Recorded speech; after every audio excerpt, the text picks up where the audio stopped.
Hi ನಮಸ್ಕಾರ. ಇದು ಬಂದ್ಬಿಟ್ಟು ಒಂದು 5 tank water level controller unit. 5 tank water level controller unit ಅಂತ ಹೇಳಿದ್ರೆ ಒಂದು ಬೋರ್ವೆಲ್ ಇರುತ್ತೆ, 5 ಮನೆ ಇರುತ್ತೆ. 5 ಮನೆಯಿಂದನೂ power supply different power supply ಇಂದ ಆ ಒಂದೇ ಬೋರ್ವೆಲ್ ನ ಯೂಸ್ ಮಾಡ್ತಿರ್ತಾರೆ. ಫಾರ್ ಎಕ್ಸಾಂಪಲ್ ಗೆ ಹೌಸ್ ನಂಬರ್ 1 ಅಲ್ಲಿ ನೀರು ಕಡಿಮೆ ಆಯ್ತು ಅಂತ ಹೇಳಿದ್ರೆ ಅವರು ಹೌಸ್ ನಂಬರ್ 1 ಗೆ ಹೋಗುವಂತ ವಾಲ್ವ್ ನ ಓಪನ್ ಮಾಡಿ ಹೌಸ್ ನಂಬರ್ 1 ಪವರ್ ಸಪ್ಲೈ ಇಂದಾನೆ ಪವರ್ ಸೋರ್ಸ್ ಸೆಲೆಕ್ಟ್ ಮಾಡಿಕೊಂಡು ನೆಕ್ಸ್ಟ್ ಮೋಟರ್ನ ಆನ್ ಮಾಡ್ತಿರ್ತಾರೆ. ಅವ್ರು ಆನ್ ಮಾಡಿಬಿಟ್ಟು ಹೋಗಿದ ನಂತರ ಟ್ಯಾಂಕ್ ಫುಲ್ ಆದ್ರೆ ನಮಗೆ ತಾನಾಗೆ ಮೋಟರ್ ಆಫ್ ಮಾತ್ರ ಆಗಬೇಕು ಅಂತ ಹೇಳಿ ಆ ಫಂಕ್ಷನ್ಗೆ ಇದನ್ನ ಯೂಸ್ ಮಾಡ್ತೀವಿ.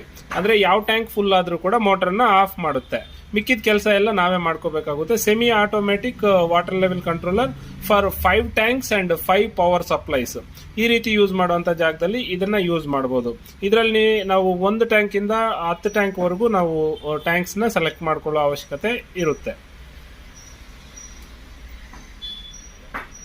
ಈ ರೀತಿ